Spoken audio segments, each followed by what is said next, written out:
d'être parmi vous ce soir et nous allons ensemble partager le conseil de Dieu. Pour cela, je vais vous inviter à lire avec moi dans le livre de Josué. Nous sommes dans l'Ancien Testament, Josué. Josué chapitre 14.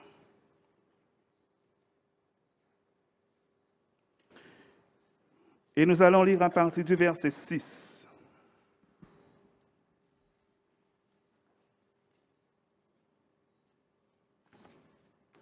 Josué, chapitre 14, verset 6. Je lis. Les fils de Juda s'approchèrent de Josué à Gilgal, et Caleb, fils de Jéphuné, le Kénézien, lui dit, « Tu sais ce que l'Éternel a déclaré à Moïse, homme de Dieu, au sujet de moi et au sujet de toi, à Kades-Barnéa. J'étais âgé de 40 ans lorsque Moïse, serviteur de l'Éternel, m'envoya de Kades-Barnéa pour explorer le pays. Et je lui fis un rapport avec droiture de cœur. Mes frères qui étaient montés avec moi découragèrent le peuple, mais moi je suivis pleinement la voie de l'Éternel, mon Dieu. Et ce jour-là, Moïse jura en disant, « Le pays que ton pied a foulé sera ton héritage à perpétuité, pour toi et pour tes enfants, parce que tu as pleinement suivi la voie de l'Éternel, ton Dieu, mon Dieu. Maintenant, voici l'Éternel m'a fait vivre, comme il l'a dit. Il y a 45 ans que l'Éternel parlait ainsi à Moïse lorsqu'Israël marchait dans le désert. Et maintenant, voici, je suis âgé aujourd'hui de 85 ans. Je suis encore vigoureux, comme au jour où Moïse m'envoya. J'ai autant de force que j'en avais alors, soit pour combattre, soit pour sortir et pour entrer. Donne-moi donc cette montagne dont l'Éternel a parlé dans ce temps-là, car tu as appris alors qu'il s'y trouve des Anakim et qu'il y a des villes grandes et fortifiées. L'Éternel sera peut-être avec moi et je les chasserai comme l'Éternel a dit. » Josué bénit Caleb, fils de Jéphuné, et il lui donna Hébron pour héritage. C'est ainsi que Caleb, fils de Jéphuné, le Kénézien, a eu jusqu'à ce jour Hébron pour héritage, parce qu'il a pleinement suivi la voie de l'Éternel, le Dieu d'Israël. Amen. Te bénissons, Seigneur, et nous te rendons grâce. Réalisant, Seigneur, encore et encore que ta parole est la vérité. Nous savons que chaque fois que tu nous parles, c'est toujours pour notre bien. Et nous prions qu'encore ce soir, ces paroles de vie, d'amour et d'espérance puissent trouver place sur le chemin de nos cœurs. Nous prions que tu nous instruis, que tu nous enseignes, que tu parles à nos cœurs comme tu sais si bien le faire. Oh Dieu, merci de bénir ta parole encore ce soir. Et qu'à ton nom revienne toute la gloire, et cela dans le nom précieux, merveilleux, glorieux et béni de Jésus. Amen. Le titre de ce message est le suivant. La persévérance dans sa détermination. La persévérance dans sa détermination. Frères et sœurs, je sais que je ne vous apprends rien. Si je vous disais que la vie spirituelle, c'est un combat. Certainement, ce n'est pas une nouveauté pour chacun d'entre nous. Cependant, permettez-moi de vous dire ou de vous rappeler que tous les jours, vous et moi, nous avons à livrer bataille contre, premièrement, nous-mêmes, c'est-à-dire notre chair, le vieil homme, la vieille nature, qui ne veut jamais se soumettre à l'Esprit de Dieu. Exemple, là où vrai, l'Esprit de Dieu qu'a dit nous, levez prier, qu'a la chair qu'a dit? Restez dormi, restez couché, il est trop bon pour lever. Là où vrai l'Esprit de Dieu qu'a dit nous, pardonnez, qu'a la chair qu'a dit? Ou péché vrai ça? A pas moins pour céder bail. A pas moins pour abaisser moins bail. Et pourtant, vous et moi, nous connaissons cette parole de l'Écriture qui dit que Dieu fait grâce aux humbles et qu'il résiste aux orgueilleux. Bien-aimés, vous et moi, nous connaissons la parole de Dieu.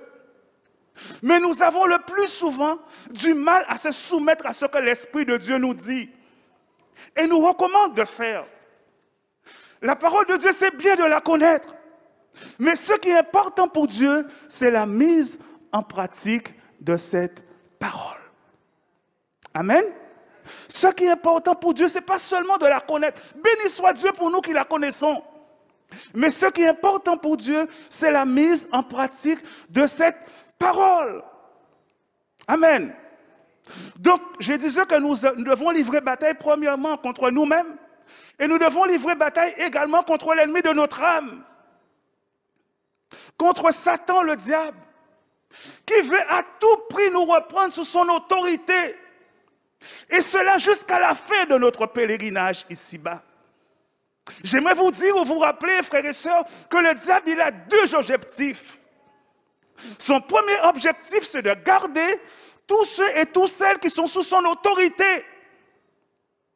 Et de ces personnes-là font partie nos enfants, nos petits-enfants, les conjoints, nos parents, nos familles, etc.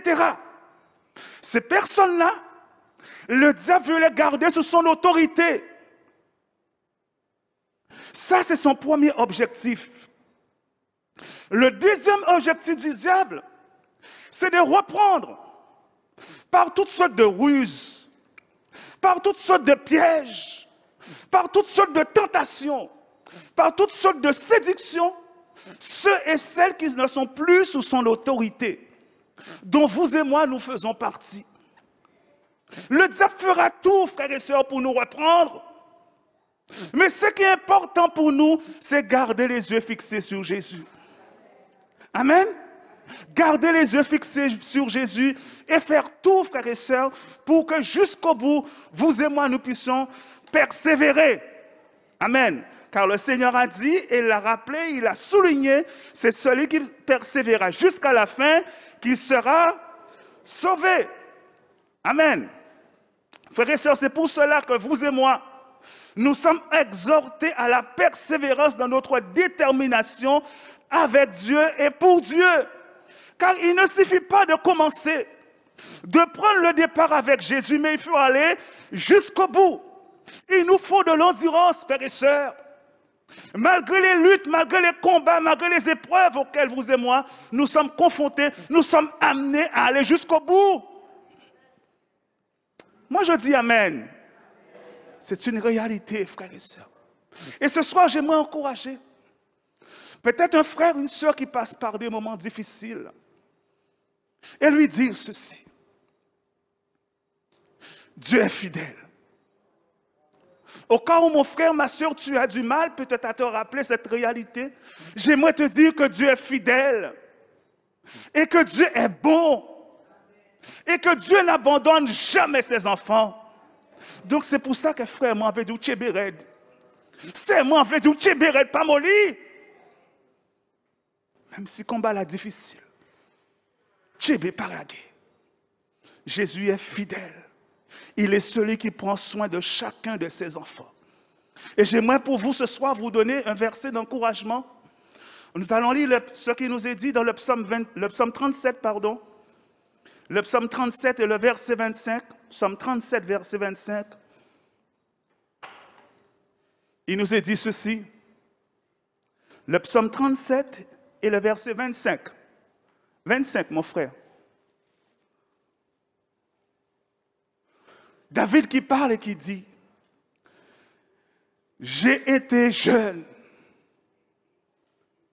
j'ai vieilli. » C'est une réalité. Hein? Donc, on est jeune à un certain moment, mais à un certain moment, on vieillit. Je sais qu'il y a des personnes qui ne veulent pas vieillir. Mais que voulez-vous? C'est le cycle de la vie. Et David le confirme en nous disant, « J'étais jeune. J'avais plein de force un jour, etc. J'ai combattu Goliath, mais j'ai vieilli. » Et il nous fait part de cette réalité auquel j'aimerais vous puissiez attirer votre attention. Je n'ai point vu le juste abandonné,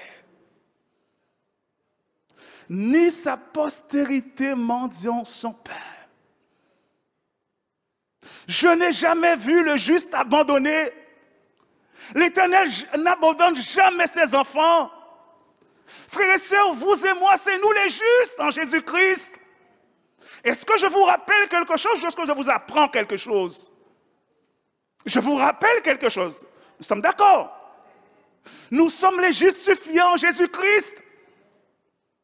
Et Dieu nous dit, David qui nous dit, je n'ai prévu le juste abandonné.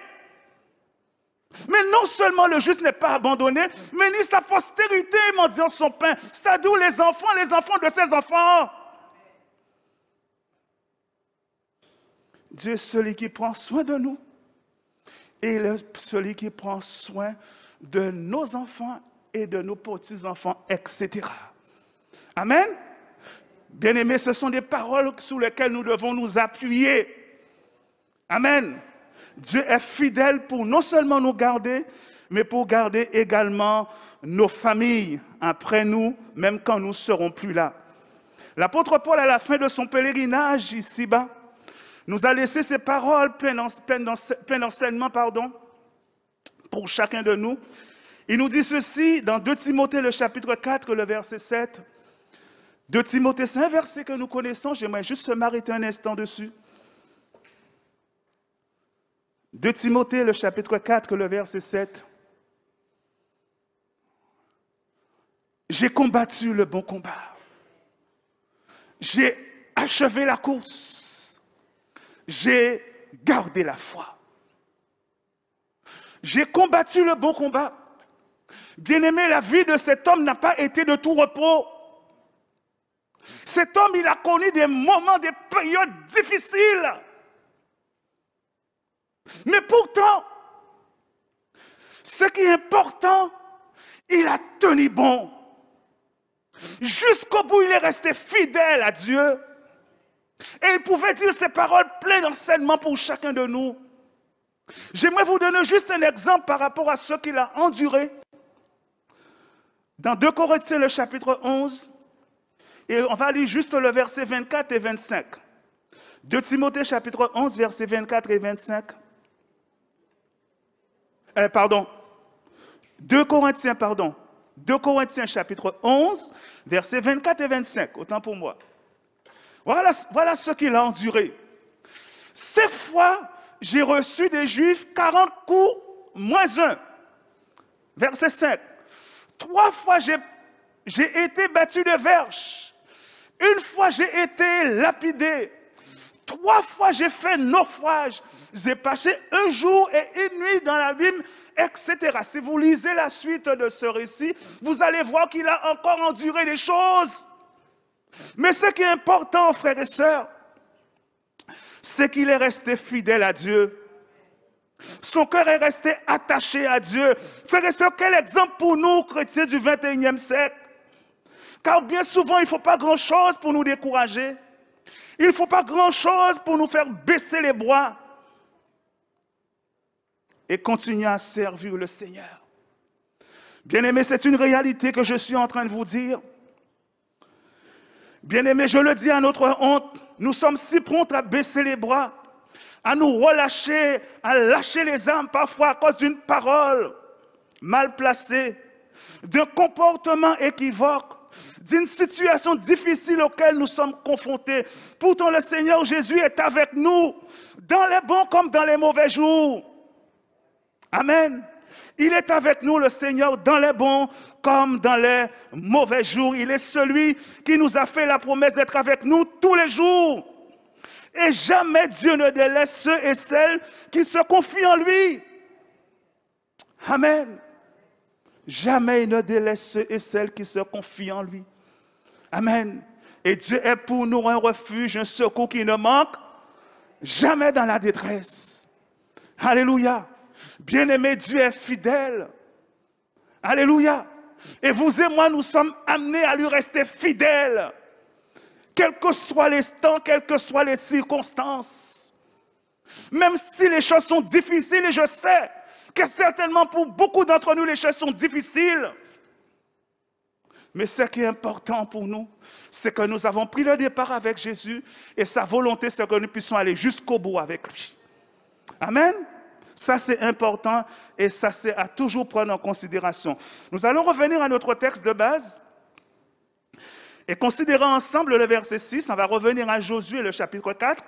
Et le verset 6, Josué chapitre 14, pardon. Josué chapitre 14, verset 6. C'est plutôt à la fin de ce verset que j'aimerais lire avec vous. Tu sais ce que l'Éternel a déclaré à Moïse, homme de Dieu, au sujet de moi et au sujet de toi à Kadesh Barnéa. Qu'est-ce que l'Éternel a déclaré? Cela se trouve dans le chapitre 14 et le verset 24 dans Nombre. Nombre chapitre 14, verset 24.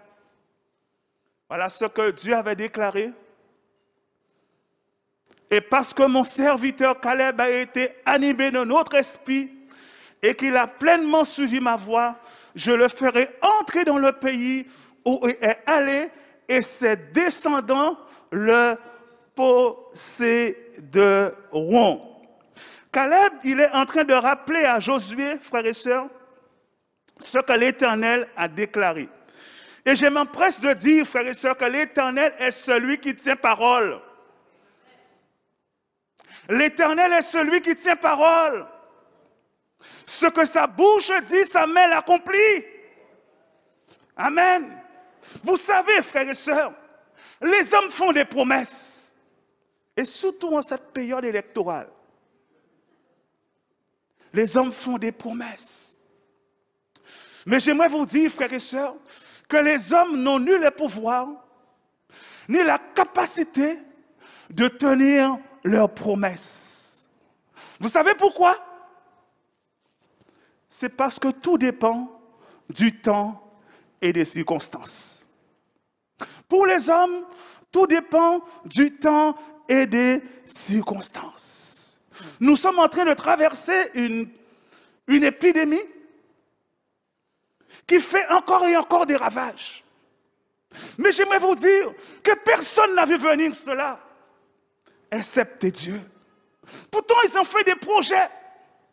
Et bien souvent, ce qu'ils vous disent, on avait fait, mais la crise a perturbé, la crise a gêné l'évolution, etc.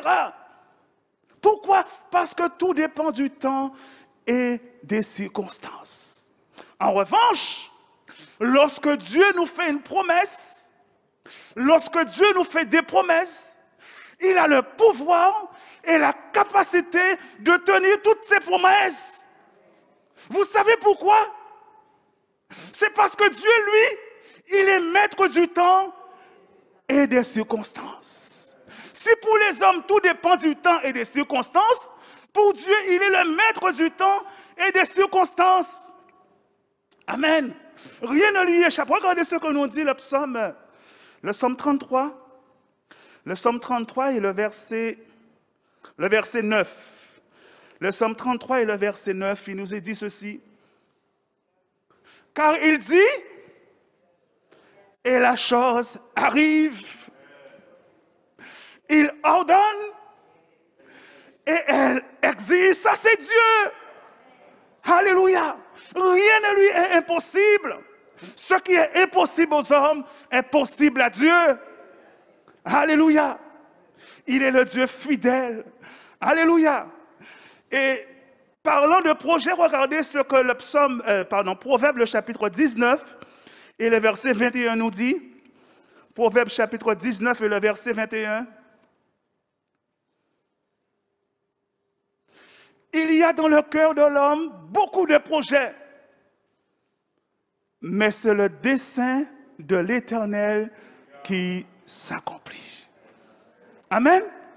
L'homme peut faire beaucoup de projets, mais c'est toujours la volonté, le dessein de l'Éternel qui s'accomplit.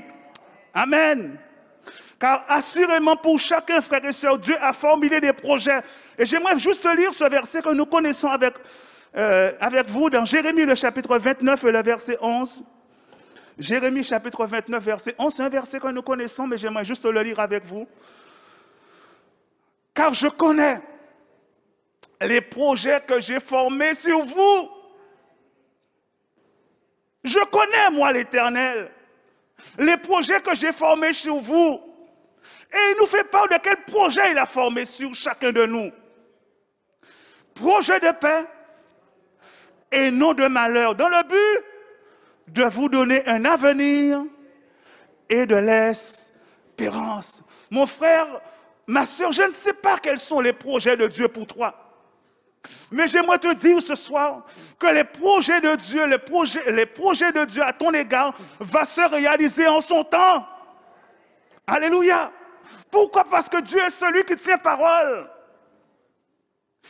S'il t'a fait des promesses, chasse qu'il va l'accomplir en son temps. Amen. Donc, à toi de faire preuve de courage, à toi de faire preuve de patience. Amen. On va venir à le verset 7 et 10 de notre texte de base de Josué chapitre 14, verset 7. Et après le verset 10. Verset 7 et après le verset 10, Josué chapitre 14. Josué dit Caleb dit à Josué, j'étais âgé de 40 ans. Lorsque Moïse, serviteur de l'Éternel, m'envoya de Cardès Barnéa pour explorer le pays, et je lui fis un rapport avec droiture de cœur. Ce que j'aimerais que nous puissions retenir, c'est que j'étais âgé de 40 ans lorsque l'Éternel me fit la promesse. Et on va lire le verset 10 maintenant. Maintenant, voici, l'Éternel m'a fait vivre comme il l'a dit. Il y a 45 ans que l'Éternel parlait ainsi à Moïse, lorsqu'Israël marchait dans le désert. Et maintenant, je suis âgé aujourd'hui de 85 ans. Frères et sœurs, cela met en évidence la persévérance et surtout la détermination de Caleb pendant ces 45 ans d'attente. Certainement, il a connu des combats, il a connu des luttes, des difficultés de toutes sortes, comme vous et moi. Mais ce qui est important, c'est qu'il est resté fidèle à Dieu jusqu'à l'accomplissement de ses promesses. Alléluia! Il a connu certainement des vertes et des pas mûres pendant ces 45 ans. Mais ce qui est important, c'est qu'il a tenu bon. Il est resté fidèle à Dieu jusqu'à l'accomplissement de ses promesses à son égard. Frères et sœurs, quel enseignement pour chacun de nous. Quelle leçon pour chacun de nous, frères et sœurs. Être persévérant, être patient jusqu'à l'accomplissement des promesses de Dieu à notre égard. Amen. Frères et sœurs, c'est quelque chose qui nous manque, n'est-ce pas vrai? Il nous manque la patience d'attendre. La patience d'attendre l'accomplissement des promesses de Dieu à notre égard. Lui, Caleb, il a été patient. Et regardez ce qu'il nous dit au verset 10, toujours au verset 10. Maintenant, voici, l'Éternel m'a fait vivre comme il l'a dit. L'Éternel m'a fait vivre. L'Éternel est celui qui tient nos vies entre ses mains. Amen. Il m'a fait vivre. Pourquoi? Parce qu'il m'a fait une promesse. Bien sûr, peut-être que j'ai frôlé la mort. Mais ce qui est important, c'est que par rapport aux promesses que Dieu m'a faites, il m'a fait vivre jusqu'à ce que je puisse voir l'accomplissement de ses promesses à mon égard. Amen. L'Éternel m'a fait vivre comme il l'a dit. Alléluia. Frères et sœurs, lorsque Dieu nous fait une promesse, ni rien ni personne ne s'oppose à la réalisation de ses promesses à notre égard. Vous m'avez entendu? Lorsque Dieu nous fait une promesse, ni rien ni personne ne peut s'opposer à la réalisation de ses promesses à notre égard. Amen. Il est celui qui tient parole. Vous savez pourquoi? C'est parce que lui, Dieu, il est tout puissant et il est maître du temps et de circonstances. Et ni rien ni personne ne peut s'opposer à sa volonté. Dans Habakkuk, le verset 2 et 4, il nous est dit ceci. Habakkuk, le verset 2 et 3. Habakkuk, nous sommes dans les petits prophètes. Habakkuk, chapitre 2, verset 3. Car c'est une prophétie dont le temps est déjà fixé. Elle marche vers son terme. et elle ne mentira pas. Si elle tarde, car bien souvent ça arrive qu'elle tarde, n'est-ce pas vrai? La promesse que Dieu nous a faite, ça tarde à venir. Mais qu'est-ce qui nous est dit si elle tarde? Attends-la. Attends-la. Mais pourquoi on doit l'attendre? Car elle s'accomplira certainement. Amen. Parce qu'elle s'accomplira certainement. Les promesses de Dieu s'accomplissent toujours en leur temps. Amen. Mais une chose est certaine, c'est que les promesses de Dieu s'accompliront à notre égard. Donc j'aimerais te dire, mon frère, ma soeur, si la bénédiction tarde, attends-la. Si le secours te tarde, attends-le. Si la délivrance tarde, attends-la. Ne te décourage pas. Si la réponse de Dieu à ton égard tarde, attends-la également. Amen. Mais aussi si la guérison tarde, attends-la. Amen. Car on dit peut-être ça t'a fait longtemps malade. Mais si Dieu t'a fait la promesse qu'il va te guérir, sache qu'il va te guérir. Amen. Amen.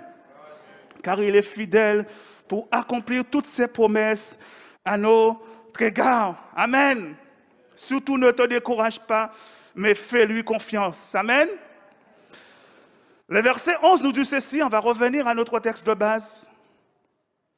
Le verset 11 de Josué chapitre 14. Verset 11. Josué chapitre 14, verset 11.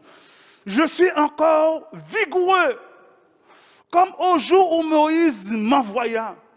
J'ai autant de force quand j'en avais alors, soit pour combattre, soit pour sortir et pour entrer. Frères et sœurs, quel enseignement pour nous, car avec le temps, vous et moi, nous avons tendance à nous relâcher, à baisser les bras, à nous laisser refroidir dans notre détermination pour Dieu, pour l'œuvre de Dieu. Mais nous voyons que Caleb, lui, il a de l'endurance et de la persévérance. N'est-ce pas vrai? Il a de l'endurance et dit, je suis encore vigoureux. Mais quel âge il a à ce moment-là, Caleb? Il a 85 ans. Il y a des bien-aimés qui ont 85 ans ici. Pardonnez-moi, c'est juste une question. Peut-être 85 ou peut-être un peu plus. Non, il n'y a pas de bien-aimés qui ont 85 ans ici. D'accord. D'accord. Mais Caleb, il avait 85 ans. Mais il nous dit, je suis encore vigoureux. Frères et sœurs, quel exemple pour nous aujourd'hui. Alléluia. J'ai autant de force, dit-il, malgré son âge avancé. Et ça, c'est une exhortation, frère. Ça, c'est quelque chose d'extraordinaire. Frères et sœurs, c'est aussi un enseignement pour nos aînés. Est-ce qu'il y a quand même des aînés parmi nous? Je sais qu'il n'y a peut-être pas des personnes à 85 ans, mais il y a quand même des aînés. Oui, bien sûr, ma soeur. Il y a des aînés parmi nous ce soir? J'aimerais vous encourager ce soir, mes bien-aimés aînés. Certes, il y a des choses que vous ne pouvez plus faire et Dieu le sait. Peut-être à cause de quelques problèmes de santé. En revanche, il y a des choses, d'autres choses que vous êtes d'une extrême utilité. Est-ce que vous le savez? Il y a des choses que vous ne pouvez plus faire. Et Dieu le sait.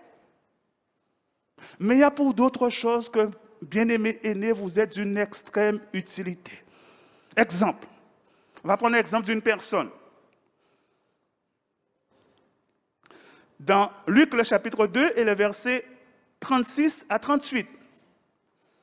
Luc, chapitre 2, verset 36 à 38. Nous sommes dans le Nouveau Testament. Il y avait aussi une prophétesse Anne, fille de Panuel, de la tribu d'Azer. Elle était fort avancée en âge. Elle avait vécu 7 ans après son mari depuis sa virginité. Restée veuve et âgée de 84 ans. Retenez son âge, 84 ans.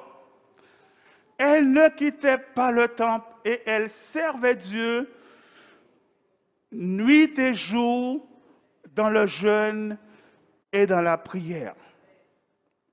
Elle servait Dieu nuit et jour dans le jeûne et dans la prière. Et le verset 38 pour conclure.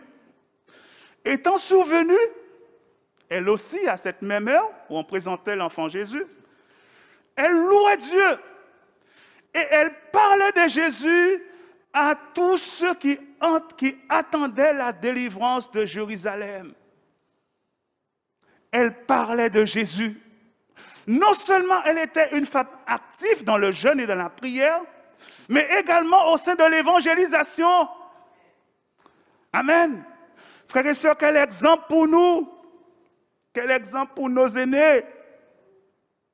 Mes bien-aimés aînés, s'il est vrai qu'au sein de l'Église, il y a des bien-aimés aînés d'un certain âge et d'un âge avancé, cependant l'Église de Dieu, dans le domaine spirituel, il n'y a pas de retraités, pardonnez-moi de vous le dire.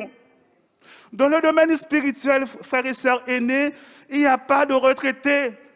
S'il est vrai que dans le domaine civil et professionnel, vous êtes à la retraite, j'aimerais vous encourager à bien en profiter si vous êtes à la retraite.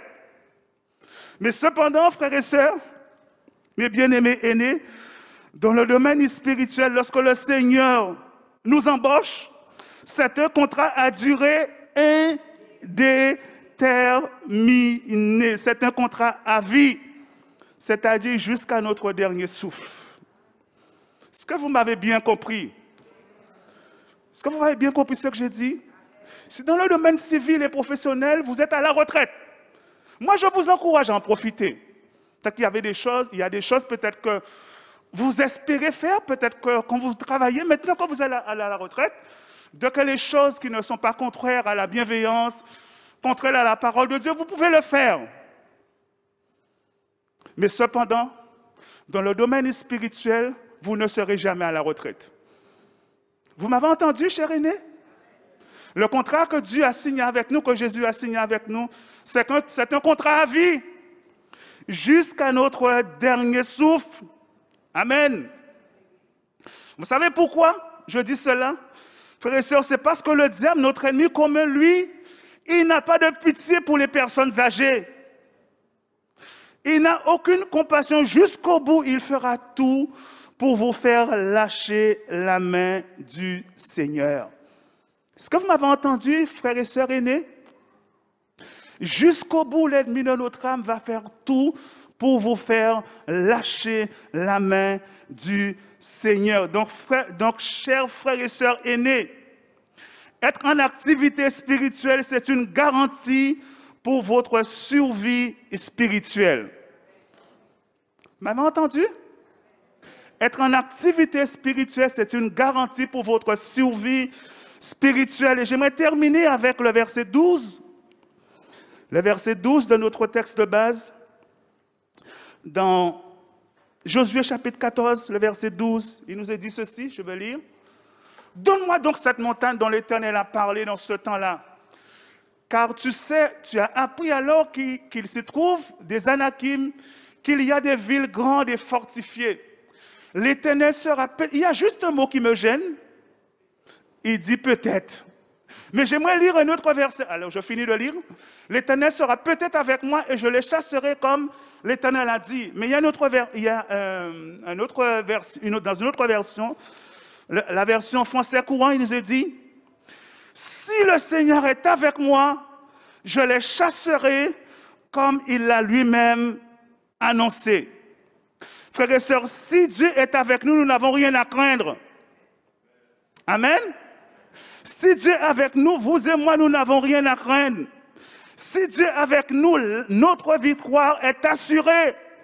Car assurément, nous ferons encore des exploits avec Dieu. Amen. Amen. Et je termine pour dire ceci, frères et sœurs. Comme Josué, vous et moi, nous avons vu sa détermination malgré son âge avancé. Il est demeuré dans la foi et dans la confiance à Dieu. Il a continué à compter sur la grâce et le secours de Dieu pour lui donner la victoire. Et frères et sœurs, vous et moi, nous avons besoin, comme Caleb, de continuer à compter sur la grâce et le secours de Dieu,